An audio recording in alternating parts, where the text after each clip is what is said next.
Really leading with the ears as opposed to the eyes, you avoid a lot of very common mistakes with your video edit. Oftentimes we're very focused on the visuals, and those are important, but they're secondary. People have a better tolerance for video that's not maybe as perfect, but a lesser tolerance for audio that has problems. Good morning, good evening, good afternoon, wherever you are and wherever you're watching from. My name is Matt Pierce, host of the Visual Lounge, and we are on the road with special episodes of the Visual Lounge. Today, we're going to be talking about using your ears first for video editing, and I've got a great guest today, Sam Rogers. Sam, welcome to the Visual Lounge. Happy to be here. Thank you so much. So Sam, since we're on the road, we're not doing the same kind of show as we normally do, so tell us just a little bit about yourself. Sam Rogers. I have a company called Synapse. Been working for about 20 years consulting with companies, helping them with their learning projects in a large sense, but oftentimes working with the video needs. I actually had a contract with YouTube and helped develop the YouTube certified online training program years ago. I'm currently working with the National 4-H Council, developing coding videos for kids and helping them up their game with regards to online learning in general and video learning specifically. Well, and I've had the great privilege to know Sam for quite a while, and he is a fantastic video creator. He also happens to be a musician. And so this focuses us in on our topic. So Sam, when you're looking at making videos, and obviously you're making videos now with 4-H and you've done a lot for YouTube and others, why do you go with an ears first approach? And what does that even mean for us? Yeah, what that means is really leading with the ears as opposed to the eyes. You avoid a lot of very common mistakes with your video edit. Oftentimes we're very focused on the visuals, and those are important, but they're secondary. What I know you've talked about on this podcast and other places before is people have a better tolerance for video that's not maybe as perfect, but a lesser tolerance for audio that has problems, especially when it comes to pacing and things like that. We're accustomed, just from watching TV, watching movies, we're accustomed to a lot of visual things happening very quickly that don't necessarily need to make sense. We've got a lot of stimulus coming in there. But according to the auditory way that we're perceiving things, that's where our sense of timing is, our sense of pacing. That's where a lot of the emotion aspects are really coming from in the first place. So it's really important that the audio be good first. Yeah. So Sam, I love that approach because it's unique, I think. And as you said, we've talked about the video viewer study. The number one reason people stop watching video is bad audio quality. So I'm curious, when you talk about sound, obviously there's the voiceover, there could be sound effects, there could be music. Where do we lead here? Are we just talking about using the voice, which is the thing I usually talk about, right? That's the most important. But what's the role of the other things? Well, first and foremost, the role of the story. And like I was saying about the timing, the pacing of the edits, how things sound is going to influence all the decisions that come later to do with the visuals. So making something feel good in what I call the braille edit, like close your eyes, does this work? And especially for testing, which I'm big on, being able to test with like a couple folks in your target audience and just see how it performs. Oftentimes I'll do that, like especially in the learning context. Give me one sample learner that I can just get them to like sit down and listen to this and tell me what they think this is about.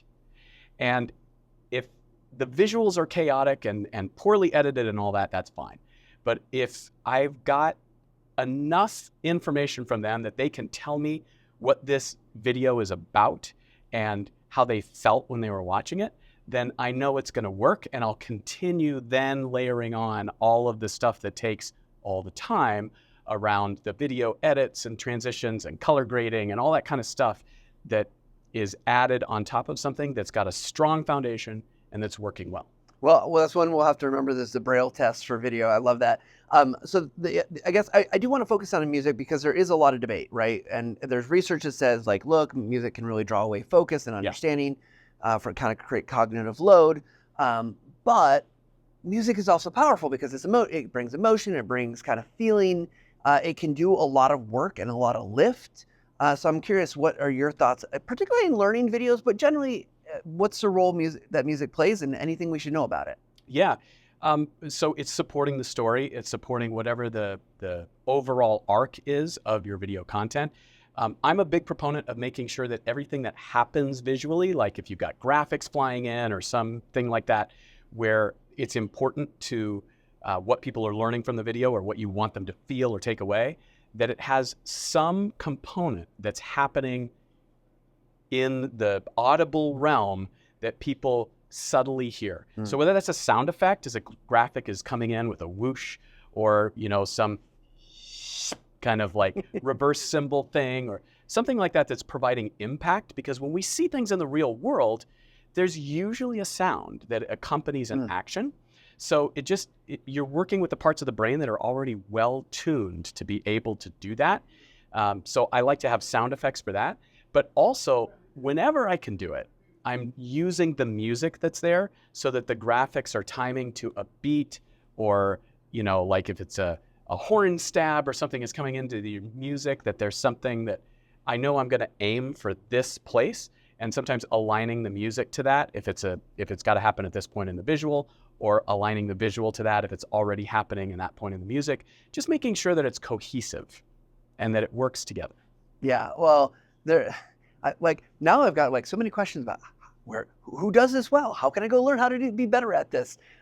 We'll spare you from giving us all those references right now, Sam. But so I guess let's end on this. Any last tips or advice you'd give around leading with the ear? Because obviously you've given us a lot of, I think, really useful information, things that I'd never heard the Braille cut or Braille test before. I love that as an example.